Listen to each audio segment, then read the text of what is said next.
Hoje vamos implementar a mecânica mais básica da maioria dos jogos, a movimentação. Então, se você quiser aprender como implementar a movimentação na Unity usando o multiplayer netcode, fica até o final do vídeo e você vai aprender tudo isso. Para essa aula tem uma técnica suprema super especial, mas antes da gente poder trabalhar nessa técnica suprema, eu queria dizer para você que não importa o código que você for usar de movimentação, tu pode pegar o seu código, pode pegar o que você tiver aí já pronto, no caso a gente vai fazer um Ctrl+C, Ctrl+V e roubar, pegar emprestado um código já pronto de movimentação para fazer o nosso. E você vai ver que com a técnica suprema, você não vai precisar mudar quase nada do seu código, ou praticamente nada, para fazer funcionar com o multiplayer netcode for Unity. Esse jogo é 3D, então precisamos de um boneco 3D para funcionar. Por essa razão, eu vou baixar o Starter Asset da Unity para a movimentação de personagem em terceira pessoa para o ERP. Então vem aqui em Windows, Package Manager, em My Assets, pesquisa Starter Asset. Esse daqui, se você ainda não tem esse instalado ou não está baixado, você precisa adicionar ele na sua biblioteca. Então o link está na descrição, clica lá e adiciona nessa Unity. Mas não se preocupe se você tiver um código já pronto ou quiser usar outra biblioteca. A técnica suprema permite qualquer tipo de código. Então clique em Download se você for usar nessa biblioteca e depois clique em Import.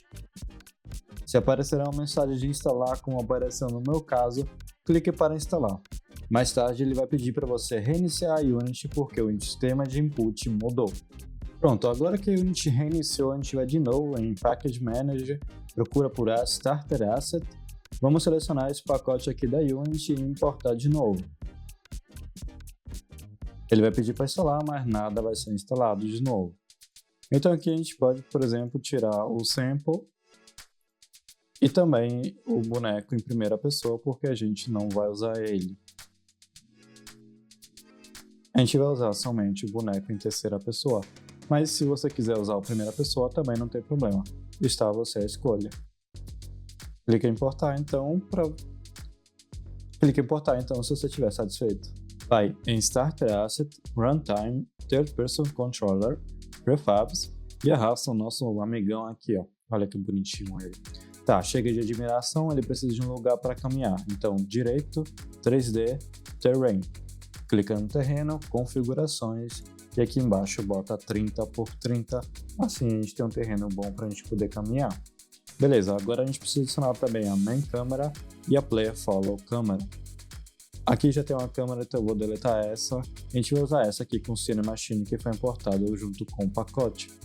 Clica nesse Player Follow Camera, onde tem o campo Follow. A gente vai abrir aqui o nosso jogador e colocar Player Camera Root.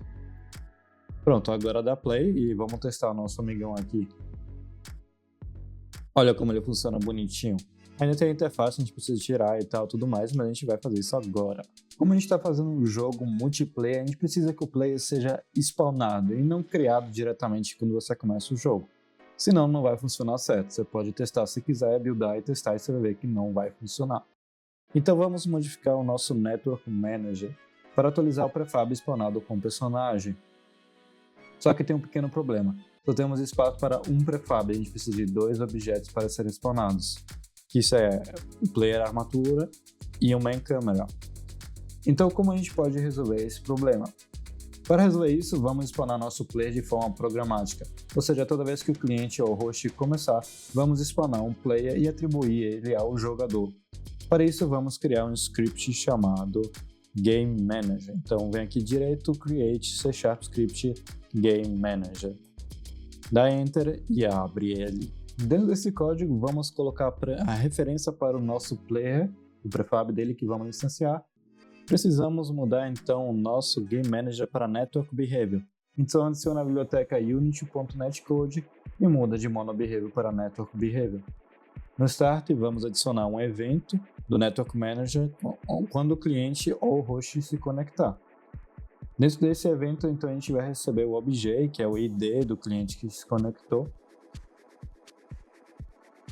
E dentro dele a gente vai fazer uma checagem se esse código está rodando no servidor. Você pode assistir aqui no card do lado se você não sabe o que isso se trata. Dentro do servidor, a gente vai colocar o seguinte código. A gente vai instanciar o nosso player como você instanciaria normalmente na Unity. A diferença é que depois a gente precisa pegar o Network Object e spawnar ele, nesse caso como Player Object, passando como parâmetro o ID do cliente que está se conectando. Então, digamos que o host, se entra no jogo, ele vai receber o ID 1, por exemplo, e esse player spawnado no servidor, na rede, vai receber como posse o cliente que tem ID 1. E assim sucessivamente, quando o player 2 entrar, o servidor vai spawnar um player para esse jogador e atribuir a ele esse ID. Então ele vai ter posse daquele jogador. Mas ainda tem um prefab a ser spawnado, o player camera follow. E aí, esse objeto que segue o jogador, vamos spawnar ele na rede ou somente no local? Quer chamar a casa ou perguntar ao público? Valendo R$1 milhão, a resposta correta é local. A gente não precisa que esse objeto esteja na rede, porque é algo que só pertence ao jogador e não tem efeito na rede. Para fazer isso, podíamos fazer aqui nessa parte de código, como eu mencionei antes, ou simplesmente criar um script dentro do player para gerenciar isso e mais coisas, que na minha opinião é melhor. Então vamos arrumar aqui a nossa cena. Você pode apagar esses dois aqui que a gente não vai precisar por enquanto. No nosso Network Manager, a gente precisa esvaziar essa referência de player porque a gente vai spawnar de forma programática. Então clica aqui com direito, Create Empty, e chama de Game Manager. Dentro dele vamos colocar nosso script que também se chama Game Manager. Isso vai fazer com que quando criar o jogo... Isso vai fazer com que quando o servidor for iniciado, ele vai criar o player automaticamente. Mas ainda está faltando a referência aqui, porque talvez não tenha compilado, está compilando agora. Pronto, apareceu a referência aqui. Eu vou vir aqui em Third Person Controller, Prefabs e colocar o nosso Player Armature. Agora vamos criar o script para o nosso jogador. Então vem aqui Create C# Script Player Manager. Abra ele. Antes da gente continuar com o nosso código, apareceram alguns problemas aqui. No meu Event System tem essa mensagem de erro aqui. Eu vou simplesmente clicar em Replace. Beleza, ele colocou um novo sistema de input. E aqui no Game Manager, quando eu clico, ele pede para colocar um Network Object. Você aperta em Sim. Isso é necessário para a gente conseguir poder usar o Network Behavior, tá? Então vamos aqui também no nosso prefab, no nosso jogador. Vamos clicar aqui. E vamos adicionar aqui também o nosso Network Object, que a gente vai precisar dele mais tarde. Pronto, no nosso Player Manager a gente vai adicionar agora algumas bibliotecas que a gente vai usar para conseguir fazer nosso código. Então, a Cinemachine, o Starter Asset, Unity.NetCode e Unity Engine Input System. Dentro do nosso Player Manager a gente vai logo mudar para Network Behavior, porque a gente vai precisar de algumas coisas da rede para a gente conseguir fazer isso funcionar da maneira correta. Então a gente vai pegar a referência para o nosso TPS Controller, que é o código da Unity que faz com que o personagem consiga se mexer, e o Player Camera Follow Prefab, que é aquele prefab que a gente precisa instanciar junto com o jogador. Então, no OnNetworkSpawn, que é um método especial do Network Behavior, que acontece quando esse objeto é spawnado na rede, a gente vai adicionar a lógica para isso. A gente vai checar se esse objeto está rodando no cliente que tem posse desse objeto. Dentro dele a gente vai instanciar nosso Camera Follow Prefab e não precisa instanciar na rede, porque isso vai rodar somente no local. Então a gente vai pegar a referência da Virtual Camera dentro dessa instância do nosso Player Prefab Follow e a gente vai checar se ela está nula ou não, porque é bom para checagem de erro, né? E dentro da Virtual Camera a gente vai pegar o campo Follow, que a gente botou mais cedo, né, dentro da Unity, e a gente vai colocar o nosso TPS Controller Cinemachine Camera Target.Transform, que é uma propriedade que já existe dentro do TPS Controller e tem referência àquele Camera Root que a gente passou da outra vez. E se eu não for o dono, a gente vai cancelar ou apagar ou deletar o nosso TPS Controller, Starter Asset Inputs e o Player Input. Por quê? Porque se a gente não é o dono desse objeto, a gente não necessariamente precisa ter todos os controles para fazer o personagem se mexer, porque a gente vai fazer a sincronização através do Transform Network, como a gente fez nas aulas passadas. Então a gente não precisa que na rede todos os jogadores rodem todos esses códigos ao mesmo tempo. Até porque ia ser uma confusão. Você ia poder mexer jogadores que não são seus e não ia dar certo, tá? Então, vamos apagar todos esses três componentes. Precisamos, então, adicionar o nosso código para o nosso jogador. Então, clica aqui em Game Manager para clicar no Player, acessar rapidamente. E aqui embaixo a gente vai colocar o nosso Player Manager. Aqui ele está pedindo o Third Person Controller, então arrasta isso aqui. E aqui ele está pedindo o Player Camera Follow, que é o prefab que a gente vai instanciar. Pronto, agora basta que a gente build e teste.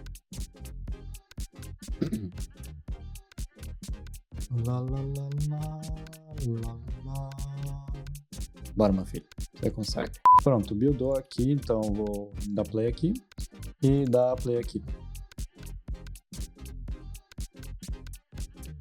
Aqui eu vou começar como host e ele spawnou na beirinha. E aqui eu vou spawnar ele como um cliente. Por enquanto você percebe que aqui nada está acontecendo diferente, né? Pronto, aqui está funcionando pelo visto. Parece que está funcionando. Mas na verdade, cadê o nosso jogador? Está aqui ainda.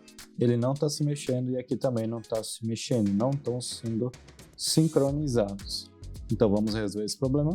Bom, se você voltou porque fechou o vídeo achando que já estava terminado, bom, sinto lhe dizer que ainda tem uma parte para ser resolvida. E se você é aluno muito atento, você pode ter tentado colocar o Network Transform dentro do nosso jogador para tentar fazer funcionar a sincronização dos jogadores. Mas logo você percebeu que nada funciona. Por que isso? Isso acontece porque se você assistir nas aulas aqui no card, em algum lugar, você vai lembrar da Server Authority e do Client Authority. Nesse caso, o jogo é tudo Server Authority, então tudo tem que passar pela autoridade do servidor. E do jeito que a gente implementou as coisas, o cliente não vai se comunicar com o servidor, então nada vai acontecer. A gente precisa de um Client Authority para fazer funcionar. A gente precisa de um Client Authority para fazer funcionar a nossa sincronização. Por isso a gente vai meio que roubar o nosso código, quer dizer, pegar emprestado o código para fazer isso funcionar da forma correta. Para corrigir o problema, vamos finalmente usar uma parte da nossa técnica suprema. Então acesse o link da técnica suprema aqui na descrição e copie o código que eu vou copiar. Crie um script chamado Client Network Transform. Então vem aqui script create Client Network Transform. Abra ele e aqui cole esse código que eu copiei na nossa internet, que é o que tem no link que eu mandei para vocês. Então coloque esse código e adicione ele no nosso jogador. Então aqui dentro prefabs, na verdade dentro starter as, aqui a gente pode apagar esse player aqui, que a gente não vai mais usar ele, que é o quadrado que a gente criou no começo. E aqui no prefab do nosso Third Person Controller, dentro do Player Armature, a gente vai adicionar aqui o Network Transform, esse daqui, Client Network Transform. Dentro dele a gente vai tirar o Scale. E pronto, o que é que esse código faz? Ele é praticamente a mesma coisa que o Network Transform que a gente viu na aula passada. A diferença é que ele dá autoridade ao cliente de poder se mexer na rede e não é algo Server Authority, mas Client Authority. Então ele tem certa autoridade de se mexer e não precisa mandar permissão, digamos assim, para o servidor para conseguir se mexer. Então vamos testar aqui para ver se está funcionando. Eu vou buildar novamente. Buildou aqui, eu vou dar play. Vou começar como host na Unity, ele ainda está spawnando na berrinha. E aqui no nosso jogo que está aberto, eu vou dar join. E vamos ver se ele está sincronizando agora, né? Ó, parece que está sincronizando. Tá vendo? Mas tem outro problema aqui, ó. Vou colocar um do lado do outro. Ó, a animação não está funcionando, tá vendo? Isso leva a gente para a segunda parte da nossa técnica suprema. Então vamos lá. Copie o código da segunda parte suprema e vem aqui em script, create C# script e chama de Client Network Animator. Abre ele e encola aqui o nosso código. Esse aqui faz a mesma coisa que o Client Transform, só que ao invés de sincronizar o Transform, ele vai sincronizar a animação. Então vamos aqui em Starter Asset de novo, dentro do nosso Third Person Controller, dentro do Prefab, a gente vai em Player Armature e aqui embaixo a gente adiciona Client Network Animator. E aqui a gente pede o Animator, então a gente fecha aqui essas coisas e coloca o Animator como referência, salva, File, Build Settings, Build e builda nosso jogo. Beleza? Temos nosso jogo buildado, então aqui eu vou começar como host sempre. sair da barreirinha, né, para evitar de cair. E aqui vou começar como join, para entrar no servidor. E olha a animação como está sendo sincronizada de maneira fácil, prática e rápida. Muito fácil, né? Bom, hoje foi muita coisa, né? Mas aprendemos muitas coisas também. Você aprendeu como fazer um Client Authority com Network Transform e com o Animator Transform. E na verdade você pode fazer isso para qualquer coisa. Basta que você faça a sobrecarga daquele método e retorne sempre true, no caso. Não tenho certeza, agora eu vou colocar na tela aqui o código, porque agora não tenho de cabeça. Mas enfim, é muito simples você fazer um código Client Authority em vez de Server Authority, beleza? Futuramente, provavelmente a gente vai mudar algumas coisas desse código que a gente fez agora, mas por enquanto funciona e funcionará na maioria das soluções de todo mundo aí, dos códigos que você tem. Porque a ideia é você utilizar a sua lógica de movimentação e sincronizar somente o transform, assim você não precisa ficar mudando e colocando mais ifs no seu código. Mas se for preciso, futuramente a gente vai colocar também esse tipo de lógica para você ter as duas alternativas possíveis. Espero que você tenha gostado do vídeo. Se sim, dá um like, se inscreva, porque isso ajuda demais o canal. E comente aqui embaixo se você tem alguma dúvida. Se for muito complexo, eu vou tentar trazer um vídeo aqui para vocês. Valeu, até a próxima!